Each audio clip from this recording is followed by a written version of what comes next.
Hello dear students, welcome back to the channel hashtag study with star 2021। जैसे कि आप जानते हो हमने स्टार्ट किए हुए हैं हमारे maths groups and rings and second is real analysis. So real analysis के इस लेक्चर के अंदर आज हम कवर करने जा रहे हैं old definitions, old theorems, old examples and full exercise 3.3। क्योंकि सारी चीज़ें काफ़ी कम हैं, कुछ डेफिनेशंस हैं, एक दो एग्जाम्पल्स हैं, एक दो थ्योरम्स हैं और दो तीन इसके क्वेश्चन एक्सरसाइज के। तो कंप्लीट कर लेते हैं आज इस थर्ड चैप्टर को। तो देखो, फर्स्ट डेफिनेशन है नॉर्मलाइजर की। किसी भी एलिमेंट का नॉर्मलाइजर क्या होता है? देखो, नाम से पता चल रहा है, नॉर्मलाइज कर देगा उसको। यानी कोई भी एलिमेंट ए है तो उसके नॉर्मलाइजर का सेट कौन होगा? ऐसे एलिमेंट्स का सेट जो ए के साथ मल्टीप्लाई करें हम, आगे या पीछे आंसर सेम आए। यानी वो सारे एलिमेंट्स जो उस एलिमेंट के साथ कम्यूट करें, उन सब एलिमेंट्स के सेट को हम नॉर्मलाइजर बोलते हैं। ठीक है, जी कोई ग्रुप है, ए उसका कोई एलिमेंट है, तो ए का नॉर्मलाइजर मतलब क्या? उन सारे एलिमेंट्स का सेट जो ए के साथ हमेशा कम्यूट करेंगे, उसको हम ए एलिमेंट का नॉर्मलाइजर बोलते हैं। एन ऑफ ए से हम इसको डिनोट करते हैं। अब थ्योरम क्या कहती है कि जो नॉर्मलाइजर है ना, वो हमेशा सब ग्रुप होगा जी का। अब सब ग्रुप के लिए किसी को भी आपने सब ग्रुप दिखाना है, आप क्या करते हो? उसमें से दो एलिमेंट ले लेते हो, एक x1 ले लिया, एक x2 ले लिया। और अगर आपने ये दिखा दिया कि x1 इंटू x2 का इन्वर्स उस में है, तो इसका मतलब वो क्या बन जाएगा? सब ग्रुप। अब इसमें से अपने दो एलिमेंट लिए x1 और x2। अब अगर x1 इसमें है तो इस कंडीशन को सेटिस्फाई करेगा, यानी ए x1 equal to x1 a, और x2 भी इसमें है तो a x2 is equal to x2 a हो जाएगा। अब a x2 is equal to x2 a, ये इसने एज इट इज़ लिख लिया। अब आपने क्या करना है, x2 इन्वर्स से प्री मल्टीप्लाई और x2 इन्वर्स से ही पोस्ट मल्टीप्लाई दोनों साइड। तो x2 into x2 inverse identity हो गया, सिर्फ क्या बचा? x2 inverse a। यहाँ पे ये वाला आइडेंटिटी हो गया, a x2 इन्वर्स बच गया। अब ये इस कंडीशन को सेटिस्फाई कर रहा है, कौन? x2 का इन्वर्स। ठीक है ना? तो इसका मतलब क्या हुआ? x2 इन्वर्स किस में चला गया? एन a में चला गया। ठीक है, लेकिन हमारा काम इससे नहीं बनेगा, हमें ये दिखाना है कि x1 x2 का इन्वर्स इसमें है। तो उसके लिए हमें क्या दिखाना पड़ेगा कि ये एलिमेंट a के साथ कम्यूट करता है। यानी पहले लेफ्ट हैंड साइड ले लो, a into x1 x2 inverse ले लो। आपको ये दिखाना है कि इसके इक्वल होगा x1 x2 inverse into a के। तो देखो ये चीज़ है। पहली बात तो आप एसोसिएटिव लॉ का यूज़ कर सकते हो, इन दोनों पे ब्रैकेट लगा दो, इसको रख लो अलग, तो a x1 और x2 इन्वर्स बन गया। अब a x1 a के इक्वल था, अभी पीछे देखा हमने, माना ना हमने। अब दोबारा फिर अपने एसोसिएटिविटी का यूज़ कर लिया, इन दोनों पे ब्रैकेट लगा दी, तो x1 और a x2 इन्वर्स। फिर से a x2 इन्वर्स किसके इक्वल था? x2 इन्वर्स a के। अभी हमने पीछे देखा, जो लास्ट स्टेप था पीछे पेज पे। अब फिर आपने एसोसिएटिविटी लगा दी, इन दोनों को इकट्ठा कर लिया, उसको कर दिया अलग, तो वही तो हो गया। यानी x1 टू x2 इन्वर्स, ये वाला जो एलिमेंट है ना ब्रैकेट के अंदर वाला, ये इस कंडीशन को सेटिस्फाई कर रहा है। इसका मतलब ये किस में बिलोंग कर गया? एन ए में। तो यही तो हमारी कंडीशन होती है, यानी एन ए क्या बना गया? सब ग्रुप। नेक्स्ट फिर हम देखिए। आई होप अब आपको नॉर्मलाइजर की डेफिनेशन भी याद हो गई है। किसी भी एलिमेंट का नॉर्मलाइजर का मतलब क्या होता है? उन सारे एलिमेंट्स का सेट जो उस एलिमेंट के साथ कम्यूट करेंगे हमेशा ही।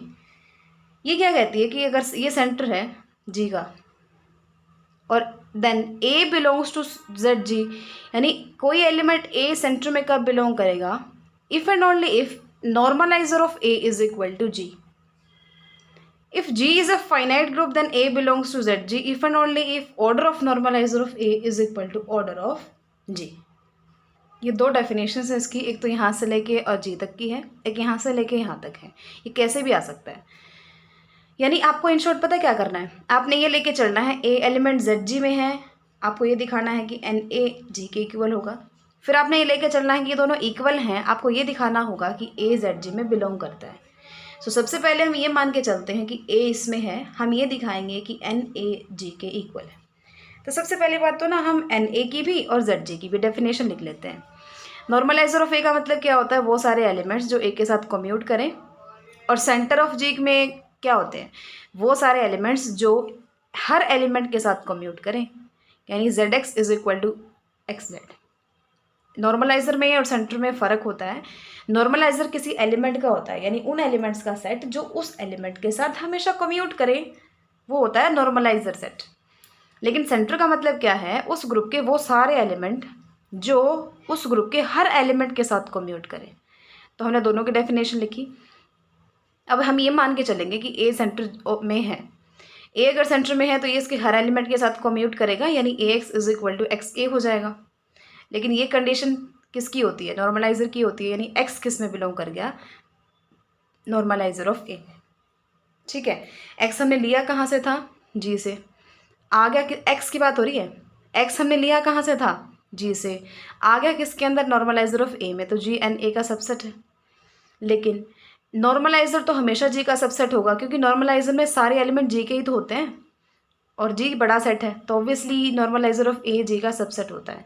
तो ये दोनों, ये इसका सबसेट है, ये इसका सबसेट है, तो ये दोनों इक्वल हो गए। बिल्कुल सिंपल है ना। कन्वर्सली में आपने इनको इक्वल लेके चलना है। अपने ये प्रूव करना है कि ए जो है वो सेंटर में चला जाएगा।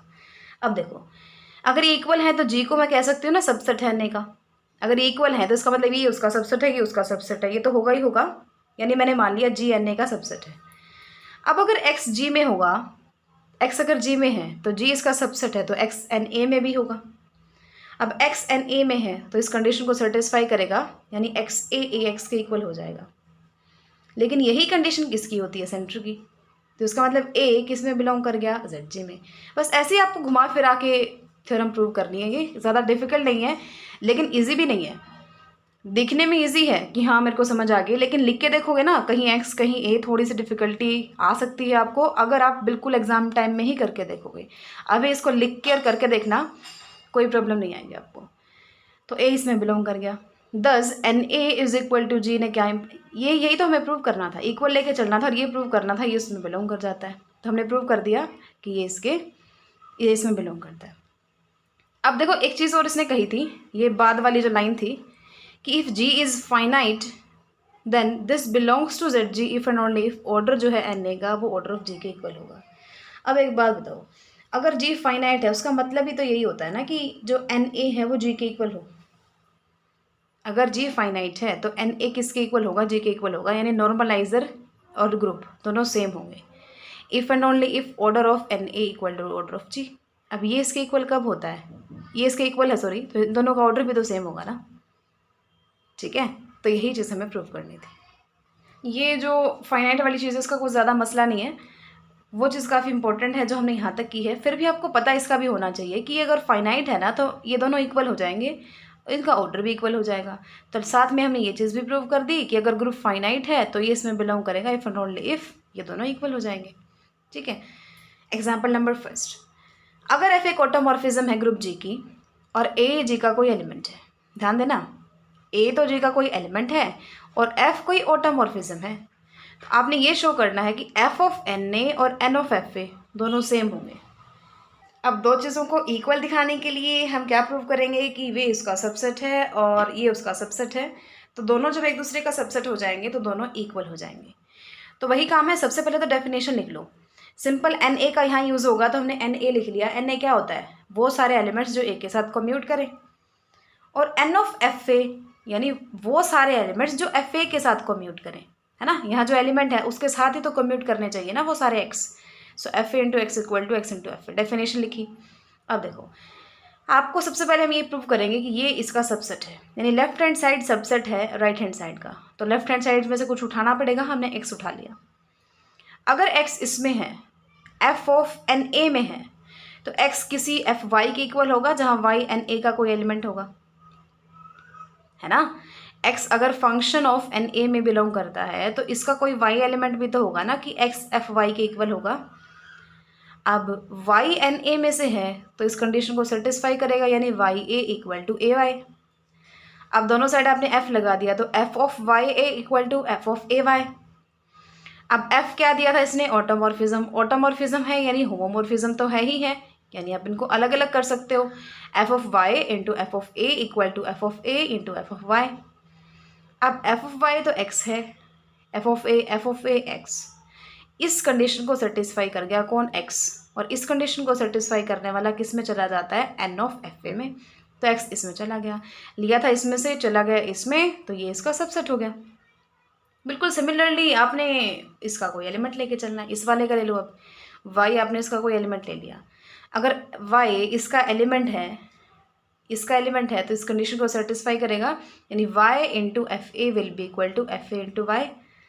अब देखो, जैसा कि एफ एक ऑटोमॉर्फिज्म है, तो ऑटोमॉर्फिज्म आपको पता है क्या होता है, 1 1 भी होता है, ऑन टू भी होता है, होमोमॉर्फिज्म भी होता है, खुद से खुद पे डिफाइंड होता है। अब ऑन टू है मतलब क्या, कि कोई भी अगर एलिमेंट है उसकी प्री इमेज हमेशा एग्जिस्ट करेगी, यानी फंक्शन एफ जी से जी पे है, यानी इसका को आपने वाई एलिमेंट ले लिया तो उसकी एक प्री इमेज एक्स ज़रूर एग्जिस्ट करेगी, such that f of x y के इक्वल हो जाएगा। यानी आपने ये निकाल लिया एफ ऑफ एक्स वाई के इक्वल। अब क्यों निकाला हमने, ताकि हम इसका इसमें यूज़ कर सकें, यानी वाई की जगह एफ ऑफ एक्स लिख सकें। So F of X, F of Y, sorry F of A, F of A, F of X. अब ऑटोमॉर्फिज्म है यानी होमोमॉर्फिज्म भी है, तो एफ ऑफ एक्स ही हो गया, यहाँ एफ ऑफ ए एक्स हो गया। अब फंक्शन सेम है और एफ है क्या, ऑटोमॉर्फिज्म, यानी 1 1 तो है ही है, तो अगर फंक्शन सेम है तो वो एलिमेंट्स भी सेम होंगे, यानी x a equal to a x. अब इस कंडीशन को सेटिस्फाई करने वाला किस में चला जाएगा, एन ए में चला जाएगा। और कौन सेटिस्फाई कर रहा है इस कंडीशन को, एक्स। सो एक्स किस में बिलोंग कर गया, एन ए में। अब अगर एक्स एन ए में बिलोंग कर गया, दोनों साइड एफ लगा दो, तो एफ एक्स किस में बिलोंग कर गया, एफ ऑफ एन ए में। और एफ ऑफ एक्स किसके इक्वल था, वाई के, यानी वाई किस में बिलोंग कर गया, एफ ऑफ एन ए में। वाई हमने लिया कहाँ से था, एन ऑफ एफ ए में से। आ गया क्या कि एफ ऑफ एन ए में है, तो ये इसका सबसेट हो गया, तो ये इसका सबसेट है, वो इसका सबसेट है, तो दोनों इक्वल हो जाएंगे।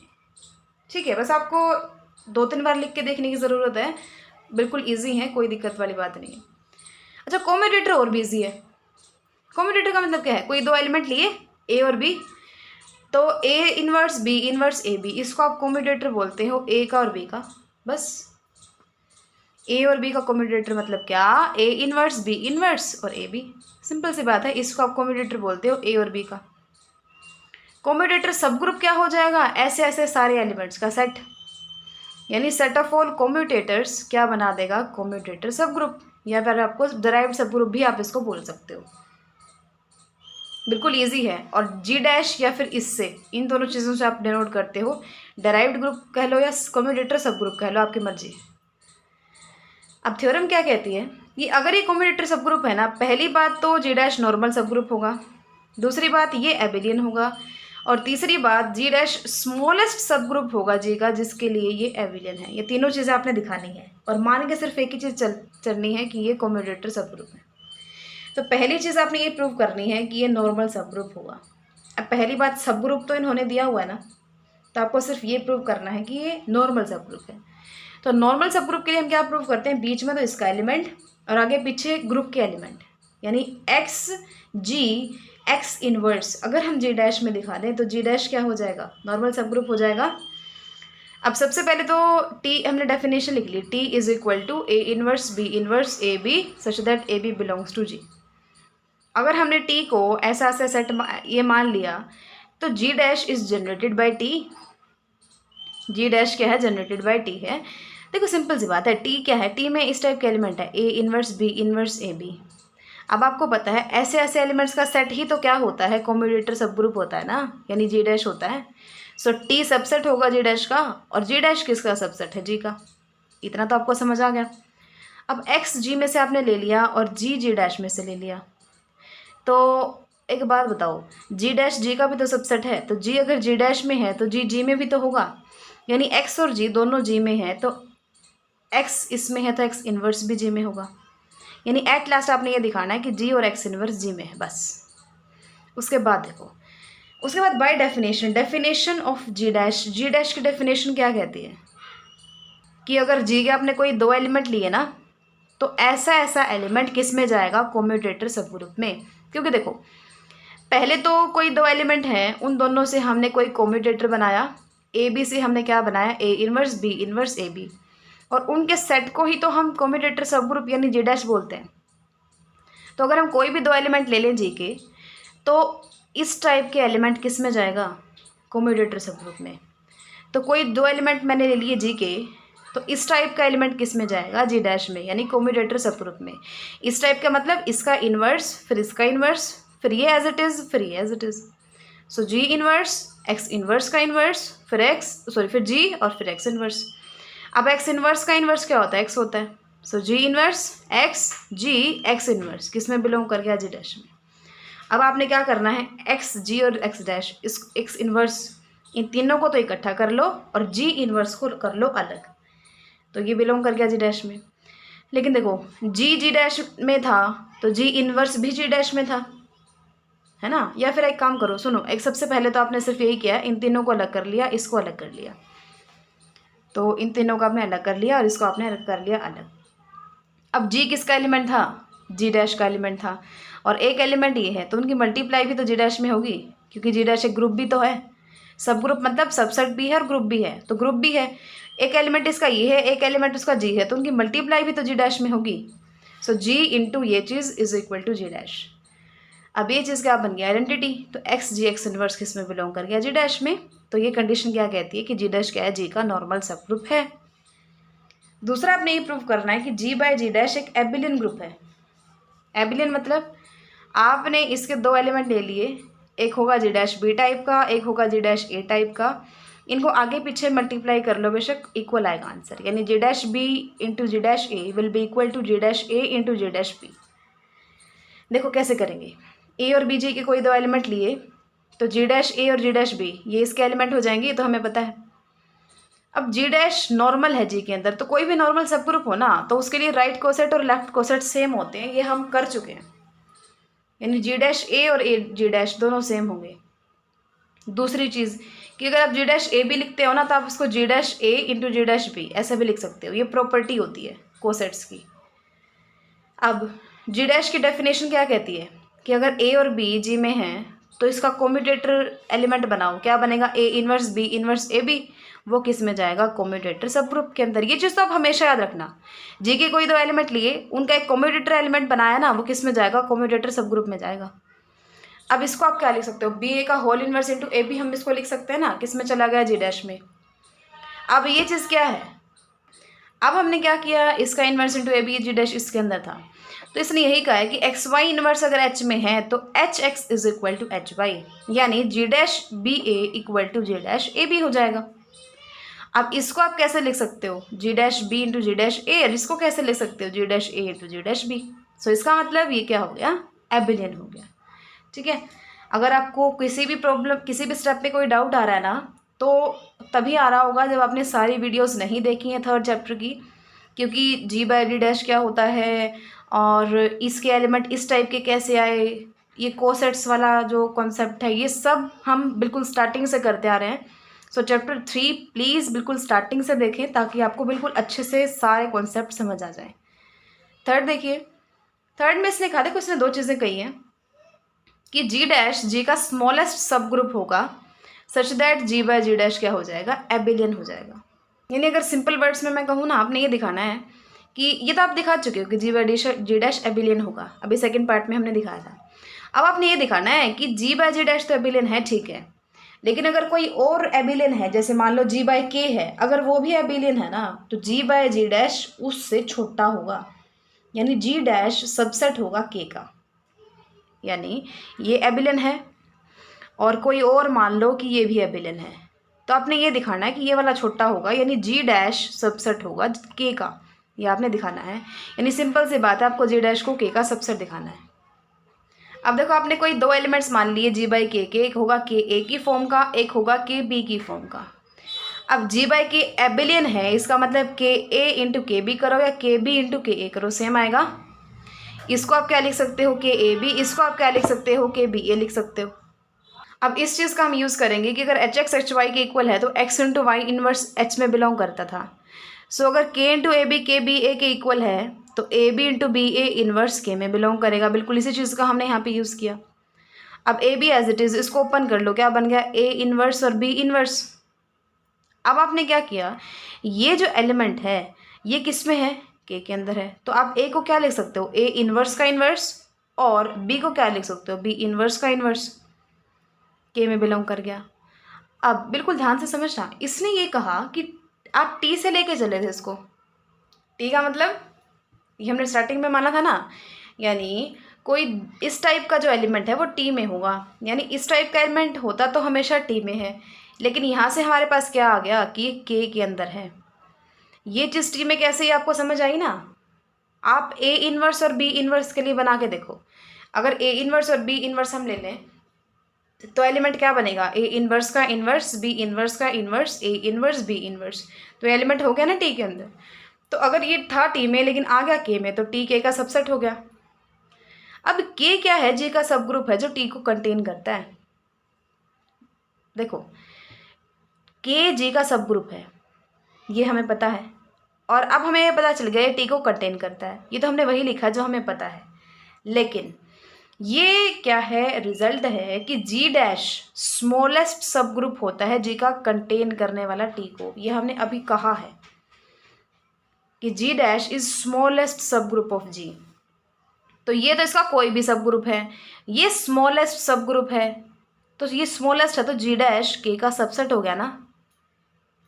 ये तो कुछ ऐसी बात होगी कि टी को के कंटेन करता है, टी को जी डैश भी कंटेन करता है, लेकिन जी डैश स्मॉलेस्ट सब ग्रुप है जो टी को कंटेन करता है, यानी ये छोटा है। तो जी डैश के का छोटा हो गया ना के से, यानी के का सबसेट हो गया ना। यही आपको दिखाना था। लास्ट थ्योरम, उसके बाद फिर हम एक्सरसाइज करेंगे। ये अगर कॉम्यूटेटर सब ग्रुप है जी का, तो जी एबिलियन होगा if and only if G dash is equal to identity. यानी जी एबिलियन है तो कॉम्यूटेटर सब ग्रुप में सिर्फ आइडेंटिटी एलिमेंट होगा, और अगर जी डैश में यानी कॉम्यूटेटर सब ग्रुप में सिर्फ आइडेंटिटी एलिमेंट है तो जी एबिलियन होगा। तो पहले आप ये मान के चल पड़ो कि जी एबिलियन है, हम ये दिखाएंगे कि जी डैश में सिर्फ आइडेंटिटी एलिमेंट है। अब एक बात बताओ, अगर जी एबिलियन है तो जी के यानी जो जी डैश है कॉम्यूटेटर सब ग्रुप है उसमें एलिमेंट्स किस टाइप के होंगे, A inverse, B inverse, A B इस टाइप के होंगे। यानी जी अगर जी डैश का कोई एलिमेंट है तो किस टाइप का होगा, A inverse, B inverse into A B type का। अब बीच वाले दो पे ब्रैकेट लगा लो। फिर ये एबिलियन है और बी इनवर्स और ए इसके दो एलिमेंट हैं, तो हम इनको आगे पीछे कर सकते हैं, ए बी इनवर्स लिख सकते हैं। तो क्या बन गया, A inverse A B inverse into B. अब इन दोनों को इकट्ठा कर लो, इन दोनों को इकट्ठा कर लो, ये भी आइडेंटिटी, ये भी आइडेंटिटी, और आइडेंटिटी इंटू आइडेंटिटी आइडेंटिटी, यानी कोई भी आर्बिट्ररी एलिमेंट उठाया वही आइडेंटिटी आ गया। यानी इसमें सिर्फ और सिर्फ आइडेंटिटी एलिमेंट ही है। दूसरा आपने लेके चलना है कि उसमें सिर्फ आइडेंटिटी एलिमेंट है, आपने ये प्रूव करना है कि जी एबिलियन है। तो अगर उसमें सिर्फ आइडेंटिटी एलिमेंट है, तो अगर कोई भी दो एलिमेंट है तो उनका जो कॉम्यूटेटर एलिमेंट बनाया वो जी डैश में होगा। लेकिन ये हमने मानना है कि जी डैश में सिर्फ आइडेंटिटी है, यानी ये एलिमेंट किसके इक्वल होगा, आइडेंटिटी के। अब इसको आप क्या लिख सकते हो, ए इनवर्स बी इनवर्स को क्या लिख सकते हो, बी ए का whole inverse into A B equal to E. अब इसने क्या किया, बी ए, अब देखो इसकी और इसकी मल्टीप्लाई आइडेंटिटी की इक्वल आ रही है, इसका मतलब ये एक दूसरे का इन्वर्स है ना। यानी बी ए इन्वर्स का इन्वर्स कौन है, ए बी। यानी बी ए इन्वर्स का इन्वर्स कौन है, ए बी। इन्वर्स इन्वर्स हो गया कैंसिल, यानी A B equal to B A. यानी ये क्या बताता है कि जी क्या है, हमारा एबिलियन ग्रुप है। एक्सरसाइज 3.3 में जो फर्स्ट क्वेश्चन है ना, ये तो वही है, डेफिनेशन देनी है आपको डेराइव्ड ग्रुप की, और ये प्रूव करना है कि G by del G is abelian. ये क्या होता है, कम्यूटेटर सब ग्रुप। तो ये तो हम अभी प्रूव करके आए ना सेकंड पार्ट में, सेकंड पार्ट ही हमारा फर्स्ट क्वेश्चन है, और डेफिनेशन लिख देना डेराइव्ड ग्रुप की। सेकंड क्वेश्चन देखो, इसने ये कहा अगर एन कोई नॉर्मल सब ग्रुप है ना जी का, सच दैट कि एन की जी डैश के साथ इंटरसेक्शन आइडेंटिटी है, तो एन सेंटर का सबसेट होगा। एन अगर नॉर्मल सब ग्रुप है जी का और एन में और जी डैश में इंटरसेक्शन सिर्फ आइडेंटिटी एलिमेंट है, तो एन सेंटर का सबसेट होगा। देखो ये इसने कहा है और ये हमें शो करना है। अब इसको इसका सबसेट दिखाना है, इसका मतलब इसमें से एलिमेंट उठा लो कोई, और ये दिखाना आपको कि इसमें होगा वो एलिमेंट। तो आपने इसका कोई एलिमेंट ले लिया, स्मॉल एन ले लिया। अगर स्मॉल एन एन में से है और एक्स जी का एलिमेंट है, तो इन दोनों से, अब ये एन में है तो जी में भी होगा ना, तो एन और एक्स जी के कोई दो एलिमेंट हैं, तो उनसे अगर कॉम्यूटेटर एलिमेंट बनाओगे तो वो कॉम्यूटेटर सब ग्रुप में ही तो जाएगा। यानी X inverse N inverse into X N किसका पार्ट होगा, जी डैश का। किसका एलिमेंट होगा, जी डैश का। अब एन एक नॉर्मल सब ग्रुप है, इसका मतलब क्या है, इसको आप पहले तो इन तीनों को इकट्ठा कर लो और एन को कर लो अलग। अब ये किसका एलिमेंट होगा, एन का एलिमेंट होगा। ये चीज़ कैसे आई, देखो ये पूरा का पूरा एन का एलिमेंट है और ये भी एन का एलिमेंट है, तो एन के एलिमेंट और एन के एलिमेंट की मल्टीप्लाई एन में ही तो आएगी। अब बात आती है कि ये एन का एलिमेंट कैसे है, एन नॉर्मल सब ग्रुप है, तो बीच में तो एन का एलिमेंट और आगे पीछे ग्रुप के एलिमेंट, एक एज इट इज़ और एक का इन्वर्स। तो यही तो डेफिनेशन होती है कि इस टाइप के एलिमेंट किस में जाते हैं, नॉर्मल सब ग्रुप में। तो ये भी एन का एलिमेंट, ये भी एन का एलिमेंट, उनकी प्रोडक्ट भी किस में चली गई, एन में। यानी ये एलिमेंट किस में बिलोंग कर गया, एन में। अगर ये एन में है तो ये जी डैश इंटरसेक्शन एन में भी होगा। इंटरसेक्शन में इसके भी सारे एलिमेंट आएंगे, इसके भी एलिमेंट आएंगे। तो ये एन का एलिमेंट है तो ये इनके इंटरसेक्शन में भी जाएगा। लेकिन इनकी इंटरसेक्शन में तो इसने कहा सिर्फ आइडेंटिटी एलिमेंट है, यानी ये एलिमेंट आइडेंटिटी के इक्वल हो गया। अब इसको और इसको इधर ले आओ, यानी एक्स एन, ये तो एक्स एन ऐसे का ऐसा, ये जब इधर आएगा पहले एन आएगा फिर एक्स आएगा, यानी X N is equal to N X.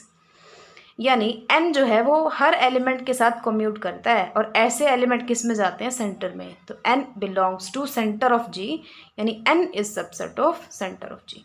यानी लिया था एन में से चला गया सेंटर में, तो N is subset of Z G. बस इतना सा क्वेश्चन है। Third and last, G group है, एच और के जी के सब ग्रुप हैं, such that H is subset of K, और एच डैश और के डैश जो है डायरेक्ट ग्रुप हैं एच के और के। यानी ये तो सिंपल सी बात है, जी ग्रुप है, एच और के सब ग्रुप है जी के, एच के का सबसेट हो गया। अब एच अगर ग्रुप है तो एच डैश उसका डायरेक्ट ग्रुप है, के अगर ग्रुप है तो के डैश उसका डायरेक्ट ग्रुप है। ये तो सिंपल सी बात है। आपको ये दिखाना है कि एच डैश के डैश का सबसेट होगा, यानी derived group of H is subset of derived group of के। कैसे दिखाएंगे, देखो पहली बात, एच के का सबसेट इन्होंने दिया हुआ है तो एच के का सब ग्रुप बन गया। कैसे बना, सब ग्रुप का मतलब क्या होता है, सबसेट भी हो और ग्रुप भी हो। अब सबसेट तो इन्होंने दिया हुआ है और एच ग्रुप इन्होंने डेफिनेशन में दिया हुआ है।